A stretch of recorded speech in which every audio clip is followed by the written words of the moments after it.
Labrīt, Šalom no Izraēlas. Es esmu Dafne Šarona Maksimov. Es esmu psiholoģa konsultante un arī strādāju ar traumatismu bērniem un pusauģiem. Es gribētu pateikties Failai un visiem organizatoriem par to, kā esat mani aicinājuši šodien būt kopā ar jums. Man tas ir liels gods dalīties savās zināšanās un prasmēs, mūsu pētījumos par šo tēmu.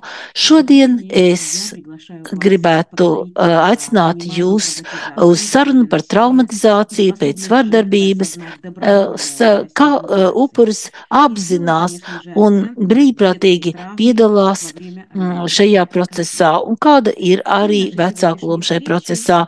Mūsu šodienas tikšanās ir veltīta psiholoģiskai ietekmē pēc vardarbības un vardarbības ilgtermiņa sekām.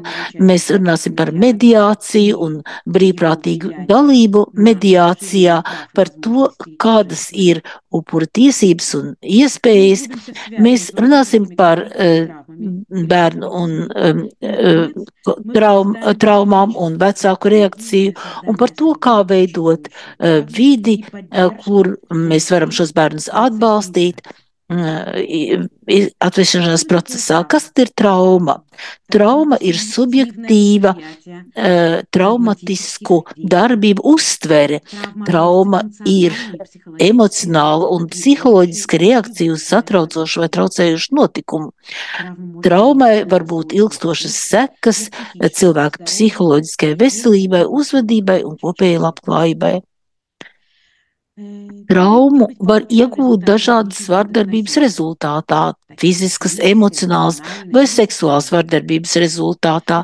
Šī pieredze var padziļināt, ietekmēt cilvēku uztveru, viņa drošību un uzticēšanos. Trauma var ļoti traucēt tam, kā bērns pēc tam uzticas pieaugušiem, un tā var novest pie dažādām sekām, pēctraumatiska stresa traucējumiem, depresiju un grūtības starppersonu attiecībās. Mazliet par vardarbības veidiem. Vardarbība ir gan fiziska, gan psiholoģiska, gan seksuāla. Tā var izpausties dažādās formās, fiziskā agresija, manipulācijas, seksuāla vardarbība, un katrā gadījumā ir attiecīgi sava reakcija uz šo traumu. Traumas ģimenēs, diemžēl, ir ļoti bieži sastopams, tām ir ļoti negatīvas sekas upuram, un ir tāda, šīs traumas faktiski traucē upura brīvprātīgu dalību kaut kādā uzticēšanās procesā. Un traumas ir sarežģīti pārvarāmas. Runājot par statistiku, bērni no traumas cieš, tad iespēja bērnam ciest no traumas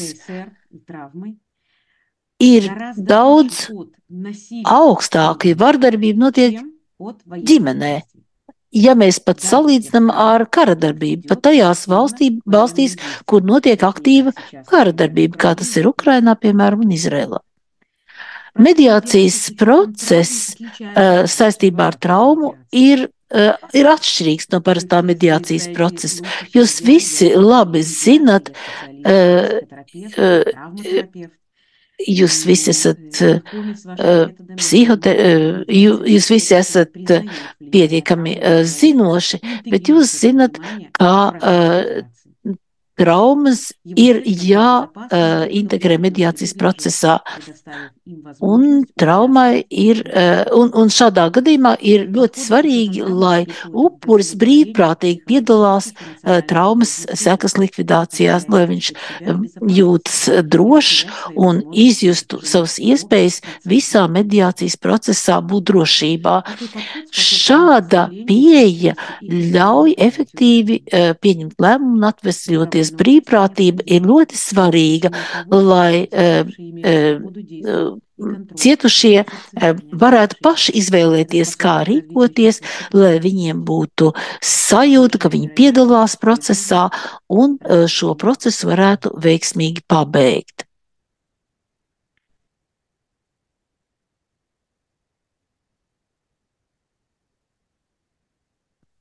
Mazliet par brīvprātīgu dalību. Brīvprātīga dalība nozīmē, ka persona piedalās ar savu pašvēlēšanos, bez piespiedu, tādas pierunāšanas.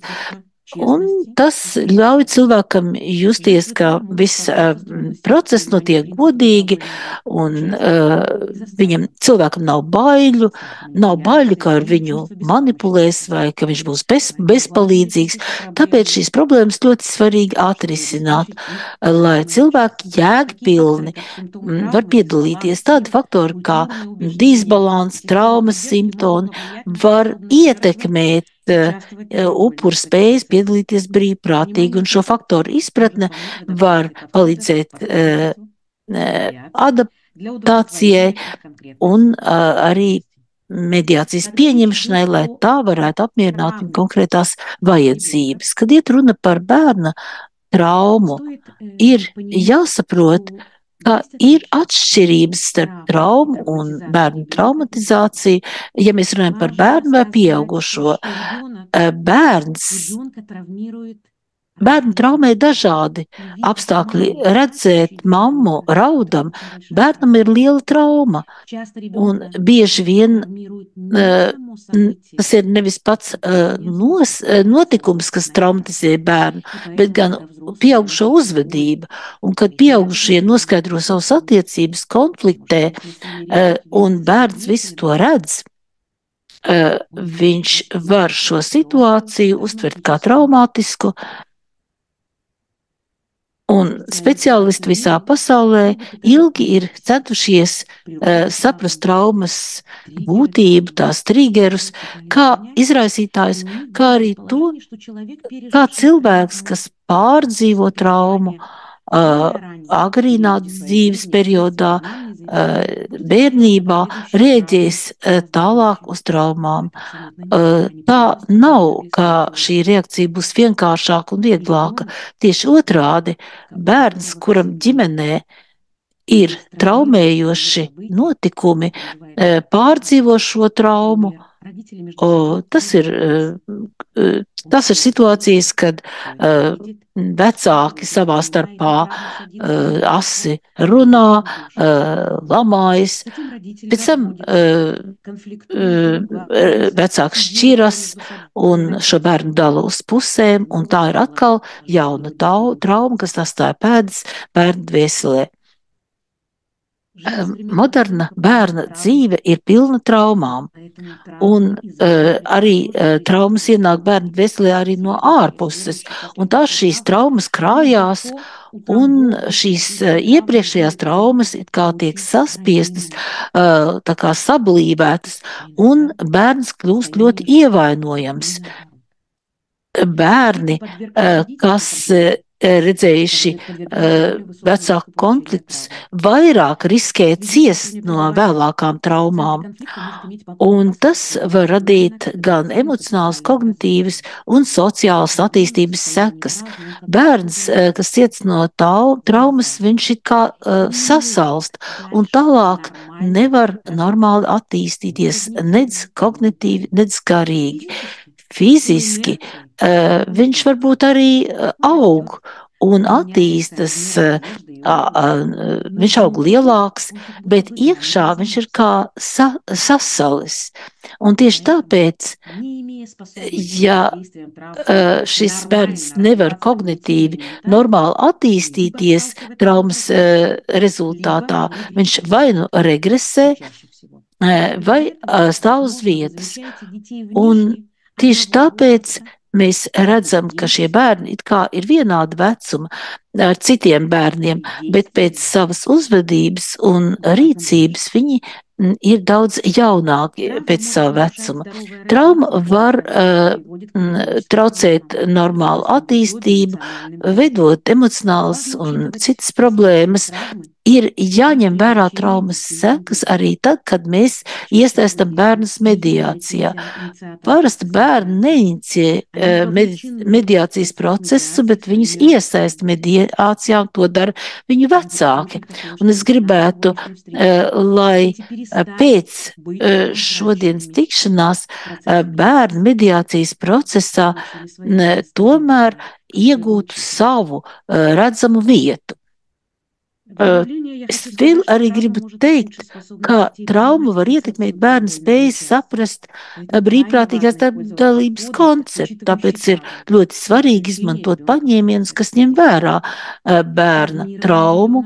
Traumēts bērns nevienmēr grib kontaktēties, viņam ir zaudēta pamatu uzticēšanās izjūta pieaugušajiem. Viņš nezina, kas notiek, ar viņu viegli manipulēt.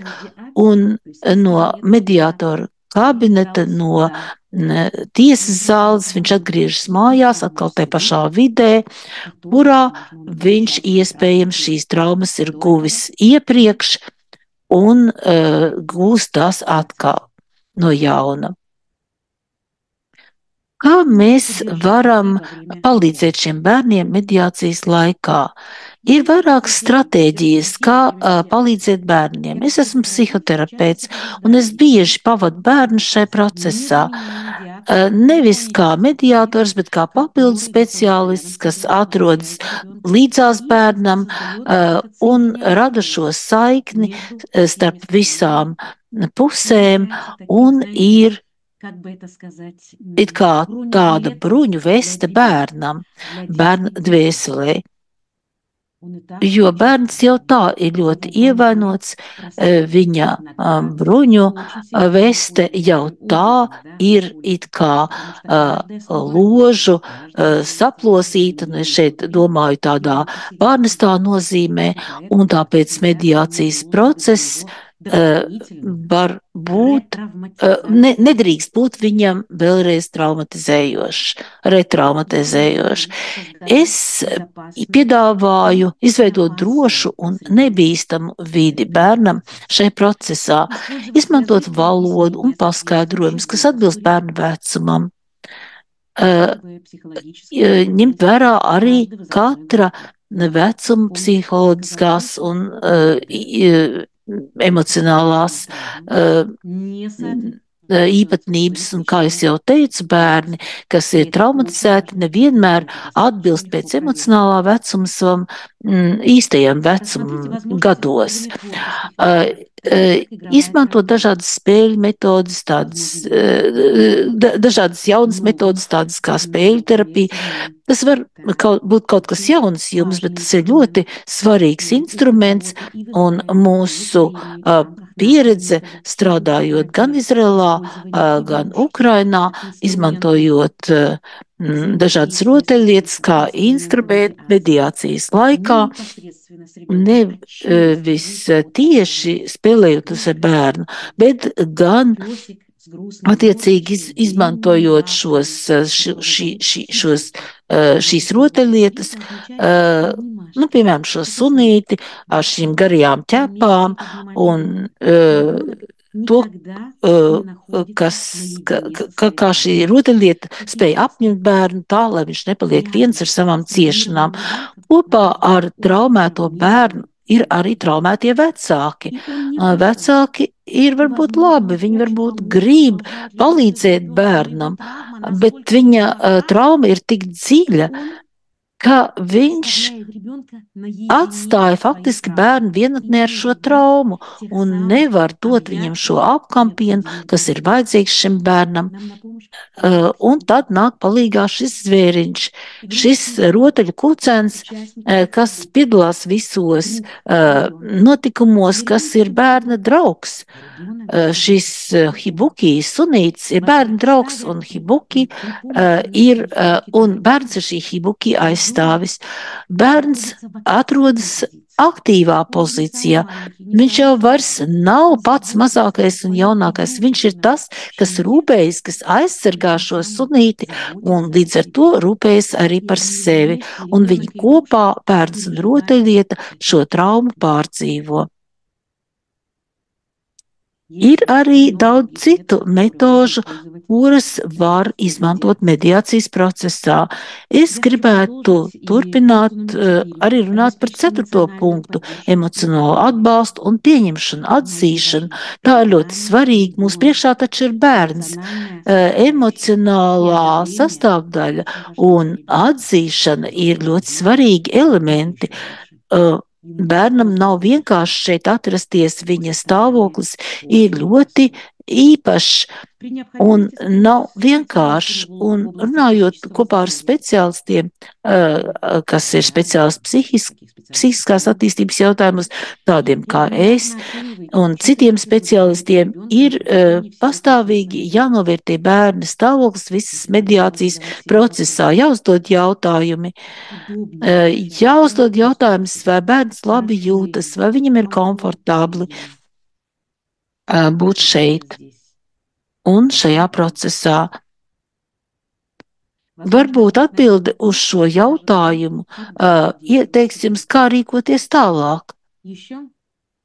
Man vienmēr patīk jautāt pašam bērnam, kā tev iet, kā tu jūties? Kā tu jūties? Vai tev ir ērti? Vai tu esi pārliecināts par sevi? Vai tu gribi turpināt? Un tad bērns iegūst šo pārliecību par sevi un var arī izdarīt izvēli. Un izvēle ir ārkārtīgi svarīga.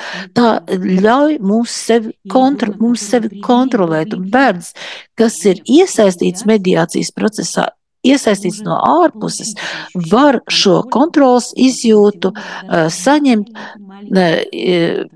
pat no dažādiem pavisam īstiem vārdiņiem. Sveiki, mazais, kur tu gribi sēdēt, ko tu gribi darīt? Paskaties, kas man te ir. Tas ir mans draugs. Viņš būs kopā ar mums šodien. Vai tu vēlies viņu apkamt? Vai tu gribi viņu paglaudīt? Ļoti svarīgi veidot piemērotu vīdi visiem mediācijas dalībniekiem, īpaši bērnam. Vīde, kas ņem vērā traumas, garantē, ka upurs jūtīsies aizsargāts, kā tu upuri respektē, pat mazāku bērniņu, pat mazu bērniņu vajag respektēt, un viņu jāatbalsta visas mediācijas procesa laikā.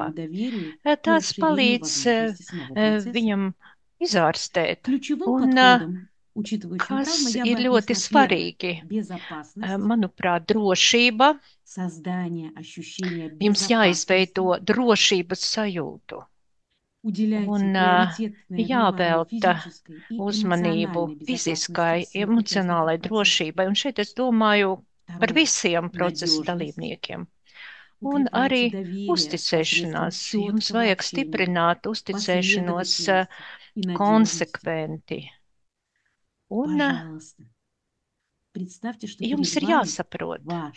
Iedomājieties, jūs redzat savu bērnu, tas ir jūsu bērns, un jūs esat pieaugušais, un varbūt viņš atcerēsies, kā pieaugušais var būt citādāks. Un varbūt jūs būsiet viņam modelis, un jūs varēsiet viņam atgriezt šo te uzticēšanos. Varbūt jūs būsiet vienīgais pieaugušais, ребенок скажет, kuram мне кажется, bērns он меня varēs понимает, pateikt, man liekas, он меня viņš уважает, man saprot, viņš vai viņa man он saprot, учитывает un viņš меня ņem и мое vērā мнение. manu viedokli. Очень важно Ļoti уважать svarīgi мнение cienīt ребенка, который bērna находится. viedokli un Укреплять доверие stiprināt очень uzticēšanos. не Protams, tas просто. nav viegls Тем process. более у It īpaši, травмированного ja человека, у mēs которого подорвано это доверие. strādājam ar traumētu cilvēku, mazo Расширение прав cilvēku, и un arī возможностей. tiesību un Поощрять iespēju автономную жертву. paplašināšanos. Jums ir Поощряйте активное jāveicina участие. upura autonomija, viņu Ты большой iesaistīšanos. молодец. Tu Прекрасно esi справляешься. malacis, Я tu знаю, как тебе fantastiski сейчас tiec непросто. galā. Я знаю, что ты сейчас переживаешь. Es zinu, ka tas nav Спасибо, vienkārši. что Paldies, ka tu участвуешь. Спасибо, piedalies. что отвечаешь. Paldies, ka tu Спасибо, atbildi. что Paldies, ka приходишь к tu нам. nāc pie mums. Важный аспект Un svarīgs культурная aspekts чувствительность. kultūras Каждый народ iejutīgums, несет jo в себе свои katrai культурные tautai различия и ir обычаи. sava Ментальность kultūra, savas аспект, который нужно atšķirīgas учитывать. iezīmes. Люди из разных Mentalitāte стран, из jāņem разных vērā, культурных и jo религиозных cilvēki nāk no dažādām общин valstīm, no могут dažādām реагировать по-разному. reliģiskām Это код, kopienām, varētu код būt как язык, код varētu общения, код семьи, jāsaprot, код ka jābūt взаимодействия, kodam, который важно учитывать. sadarbības kodam, kuru И jāņem иногда vērā. нужно сделать домашнее задание, Jums изучить его, tiešām vajag чтобы понять и прийти готовым к saprast, этому ar процессу. ko jums ir darīšanas, Ориентация на устойчивость, un на arī умершее, я так его orientēšanās uz назвала, noturību. признавать Jums и ir развивать jums сильные jāatzīst un стороны jāattīsta и stiprās puses устойчивость un arī жертвы. upuru noturību. Самые важные вещи, наверное, я сегодня уже сказала. Es Так šodien сейчас до runāju сих пор. par tādām nozīmīgākām Я подведу небольшой итог. Мы lietām, говорили un о varbūt влиянии mēs травмы во времена gribētu насилия arī и piedāvāt важности его noslēgumu. Mēs понимания. runājam par traumas Мы ietekmi, говорили par про значение tās добровольного участия izpratnes в медиации, svarīgu. расширения Mēs прав и runājam par возможностей жертв. brīvprātīgas piedalīšanās mediācijā, Я рассказала, подняла вопрос nozīmīgumu, связи un между arī родительскими es runāju конфликтами и par to, детской kādā травмой. veidā vecāku konflikti ir Мы saistīti только ar bērnu затронули traumām. чуть-чуть на Protams, кончике mēs вещи, как говорят у нас. runājam varbūt Я ļoti предложила maz вам par to. некоторые Toties стратегии es jums поддержки piedāvāju ребенка во dažādas время stratēģijas медиации. bērnu atbalsta mediācijas laikā, un Порекомендовала arī вам jums некоторые piedāvāju способы dažādas создания среды, veidus, kā учитывающей травмы veidot в vidi, kas процессе ņem vērā медиации. bērna traumu. Перед нами ребенок.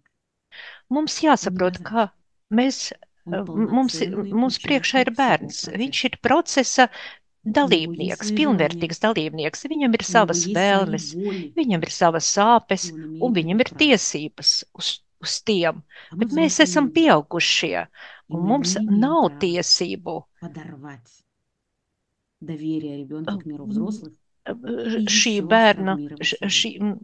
šo bērnu Большое traumēt спасибо за vēlreiz. внимание. Mums Я ir буду рада ответить jāveicina на ваши вопросы. uzticēšanos pieaugušu pasaulē. Paldies jums, esmu gatava atbildēt uz jūsu Paldies, jautājumiem.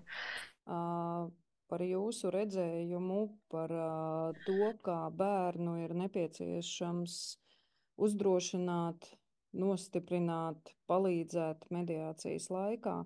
Bet sakiet, lūdzu, Dafna, attiecībā uz pieaugušajiem, kuri ir piedzīvojuši šāda veida traumatiskās situācijas.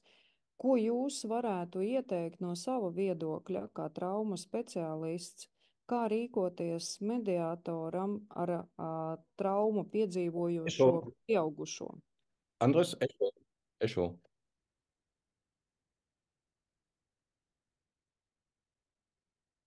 Мне можно отвечать? Vai es varu atbildēt? Da.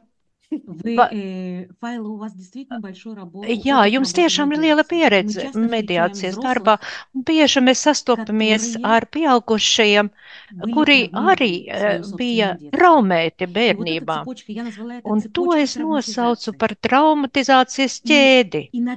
Dažreiz mēs redzam, cilvēku, pieaugušo, bet toties tas ir bērns, kas savā bērnībā bija traumēts. Un mēs redzam, kā šī trauma izpaužās viņa pieaugušo dzīve. Viņš ir infantīls, viņš nevar uzņemties atbildību par bērna dzīvi. Un tas ir ļoti sarežģīts jautājums. Mēs, speciālisti, domājam, kā pie mums nāk pieaugušais, un viņš saprot, kā viņš ir atbildīgs par savu rīcību. Viņš saprot, kā viņš ietekmē bērnu, bet tā tas nav. Un vēlreiz es gribētu uzsvērt, kā cilvēki nāk uz mediāciju ne jau tāpēc, ka viņam ir laba dzīve. Cilvēki nāk pēc traumām, pēc konfliktiem. Un varbūt tas bija ilgstošs process, un tas process ir sāpīgs visiem dalībniekiem. Un pieaugušais, ja vecāks redz, kā bērns jūtas slikti, un ja viņam ir vairāki bērni, viņš redz, ka visiem bērniem ir slikti, viņš jūtas, kā viņš nezina, kas viņu sagaida nākotnē, un tāpēc viņš iesaistās mediācijā. Un varbūt es sāktu ar šī pieauguša vēlmēm. Es viņam piedāvātu tādas pašas izjūtas, ka bērnam iespēju izvēlēties, ko tu gribi. Kas tev šobrīd ir vissvarīgākais? Mēģināsim noteikt prioritātes, bet mēs redzam pieaugušo sievieti, jau pieaugušo vīrieti, bet iekšā ir bērns, kas baidās no visa, kam sāp. Vai es pareizi sapratu, ka tas, ko jūs piedāvājat attiecībā uz bērnu, kā uz tādu drošības nodrošināšanu, uzticības radīšanu, atbalstu, viss tas, kas jūsu prezentācijā bija attiecināms uz bērnu, būtu attiecināms arī uz šo traumēto pieaugušo?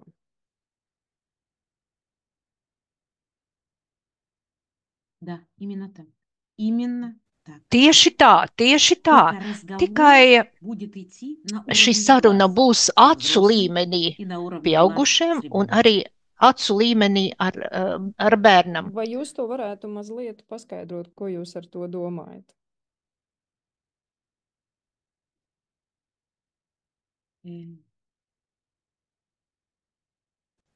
Ir dažādas pozīcijas.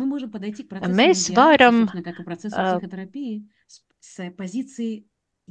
piemērot pozīciju, es esmu tas zinošs, es esmu augstāk par savu klientu, bet klients nāk pie mums un skatās no lejas uz augšu, bet es gribu uzsvērt, kaut mēs būtu profesionāļi un mēs varbūt esam statusa speciālisti, mums vajag varbūt būt zemāk, būt kopā ar mūsu klientu, ar to cilvēku acu līmenī. Kad mēs runājam ar bērnu, es jums piedāvāšu tādu varbūt interesantu metodi, ko es piedāvāju vecāku grupām. Mums visiem ir viedtālruņi.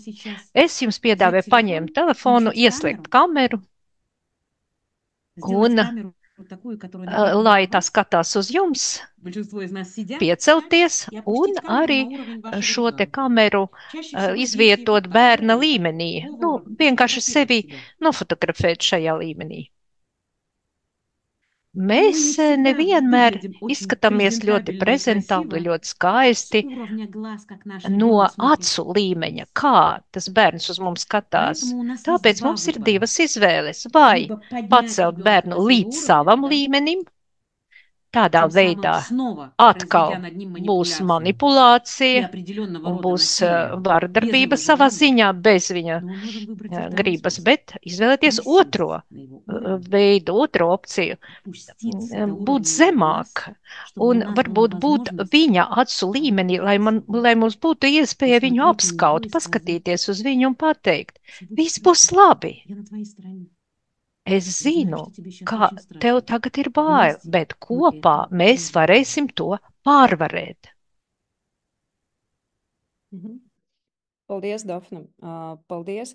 Un vēl viens tāds jautājums par šo brīvprātību, par upura, vardarbības upura iespējām izteikt šo savu brīvprātību.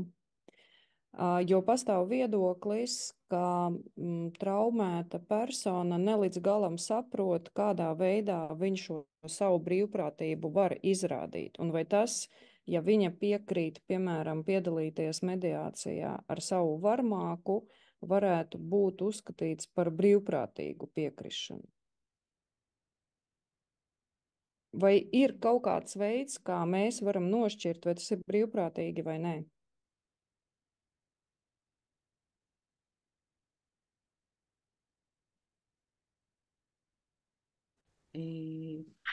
Es domāju, ka neviens nevēlas organizēt mediācijas procesu,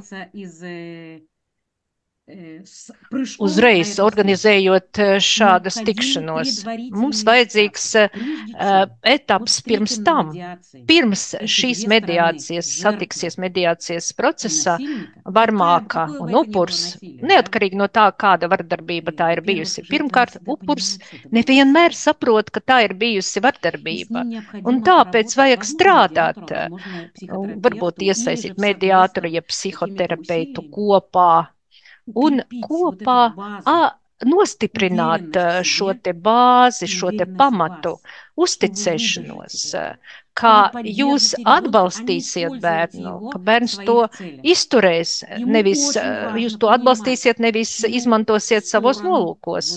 Un bērnam jāsaprot, ka mediācijas process nav, ka es atbalstu vienu pusi, jeb otru pusi. Jums ir jāveicina neutralitāti. Tā ir jūsu priekšrocība. Bet jā, mēs runājam par bērniem. Jums tomēr ir jāpieņem šīs sarežģīts lēmums, kādu pusi jūs izvēlaties, un jāņem vērā bērna intereses, jo viņiem nav tāda cilvēka, kas var tās pārstāvēt, izņemot jūs.